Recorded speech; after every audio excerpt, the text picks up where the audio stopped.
안녕하세요. 5분 국어입니다. 지난 시간에는 체언 중 명사와 수사에 대해서 배워봤습니다. 이번 시간에는 수식어에 있는 관형사와 부사에 대해서 알아보도록 하겠습니다. 수식어는 말 그대로 다른 말을 꾸며주는 기능이 있는 단어들이라고 했었죠. 근데 수식어에는 크게 관형사와 부사 이렇게 두 가지가 있습니다. 먼저 관형사에 대해 알아보도록 하겠습니다. 관형사는 꾸며주는 기능이 있는 단어인데 주로 체언을 꾸며줍니다. 그래서 관형사는 명사, 대명사, 수사를 꾸며준다. 이렇게 정리하면 되겠습니다. 다음 예시문을 보면서 체언을 꾸며주는 관형사를 한번 쳐다보도록 하겠습니다. 새 신을 신고 뛰어보자에서는 새가 명사 신을 꾸며주고 있네요. 저 책상에서는 저가 책상을 꾸며주고 있고 두가 명을 꾸며주고 있습니다. 그 다음에 그 사람이 그립다에서는 그가 사람을 꾸며주고 있네요. 새가 있고 저가 있고 여기 선생님이 색깔 표시 안 했는데 두도 있고요. 그 다음에 그도 있습니다. 자, 이런 것들이 관형사입니다. 자, 근데 이렇게만 보면은 관형사를 찾는 게 쉬울 것 같은데 실제로는 관형사가 아닌데 관형사처럼 행동하는 애들이 있어요. 이거를 잘 구분하는 게 중요하다고 생각이 듭니다. 자, 첫 번째 보면은 아픈 사람은 보건실로 가라는 문장이 있죠. 여기서 사람을 아픈이 꾸며줍니다. 사람은 당연히 명사고 아픈이 사람을 꾸며주니까 많은 학생들이 이거를 명사를 꾸며주는 관형사라고 생각을 합니다. 그러니까 마찬가지로 다음 문장도 남은이 음식을 꾸며주고 있고 아름다운이 음악을 꾸며주고 있다. 이래서 아픈, 남은, 아름다운을 다 관형사로 생각을 하는데 실제로는 얘네들은 관형사가 아닙니다. 왜 관형사가 아닐까요? 품사표를 보면서 한번 이해를 해봅시다. 이 관형사는 실제로 단어 분류를 했을 때 불변어에 들어갑니다. 불변어라는 것은 단어의 형태가 변화하지 않는다는 것이었죠. 자, 하지만 우리가 아까 봤던 예시문에서 아픈, 남은, 아름다운은 실제로 형태가 계속 변화하는 가변어입니다. 그래서 아프는 아프다로, 아플, 아팠던으로 변화가 가능하죠.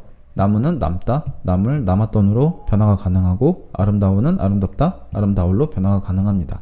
자, 그러면 이렇게 형태가 변화하는 단어는 당연히 불변어가 아니고 가변어겠죠? 그럼 얘네들은 동사 아니면 형용사라고 볼 수가 있습니다. 관형사가 아니죠. 그래서 관형사는 우리가 정리를 할 때 체언을 꾸며주되 형태가 변하지 않은 불변어다 라는 거를 머릿속에 분명하게 넣어두어야 하겠습니다. 또 다른 관형사들은 뭐 온 같은 게 있고 어떤 있고 무슨 같은 게 있네요. 다 형태는 변하지 않으면서 뒤에 오는 체언들을 꾸며준다는 것을 알 수가 있습니다. 다음으로 부사입니다.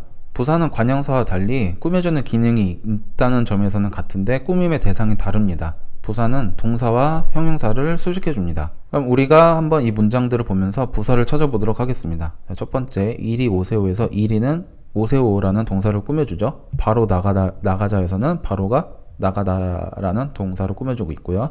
그 다음에 새근새근이 잔다를 꾸며주고 있고요. 안 만들었다에서는 아니 만들다를 꾸며주고 있습니다. 그래서 최종적으로 부사에다가 이렇게 노란 색깔을 한번 줘봤습니다. 하지만 마찬가지로 부사 같지만 부사가 아닌 단어들이 있습니다. 부사처럼 동사나 형용사를 꾸며주지만 실제로 부사가 아닌 단어들이 있으니까 조심해야 되는데요. 자, 빠르게 오세요. 오세요를 빠르게가 꾸며주고 있죠. 자, 아름답게 떠난다 해서 아름답게가 떠난다를 꾸며주고 있고요. 다음에 차도록 달린다 해서 차도록이 달린다를 꾸며주고 있습니다. 소리 없이 내린다 해서 없이가 내린다를 꾸며주고 있죠.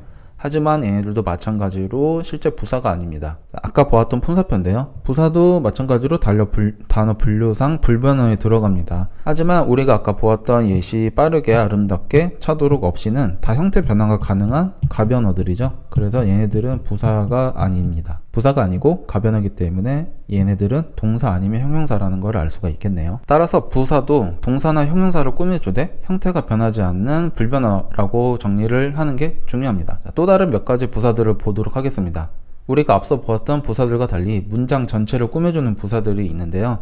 첫 번째로 영어에서 접속사, 즉 however, but, and 같은 단어들이 있는데요. 이거를 영어에서는 접속사라고 하지만 국어에서는 부사로 취급을 합니다. 자, 그래서 잠을 잤다 이런 문장에 그래서도 잠을 잤다 전체를 꾸며준다고 보고 부사로 취급을 하고 있고요. 그 다음에 그러나도 바로 깼다라는 문장을 꾸며준다 라는 개념으로 부사로 취급하고 있습니다. 두 번째는 말하는 사람의 감정이나 태도가 드러나는 부사들로서 문장을 꾸며주는 것도 있는데요. 자, 첫 번째 보면은 다행히 구조가 됐어 라고 했을 때 다행히는 구조가 됐어를 꾸며줍니다. 다행히는 어떤 안도감을 나타내는 부사죠. 자, 그 다음에 설마 진도로 나갈까는 진도로 나갈까 전체를 설마가 꾸며주는데요. 설마는 약간 의심이 들어가 있는 그런 태도가 드러났다고 볼 수가 있겠죠. 마지막으로 정리하겠습니다.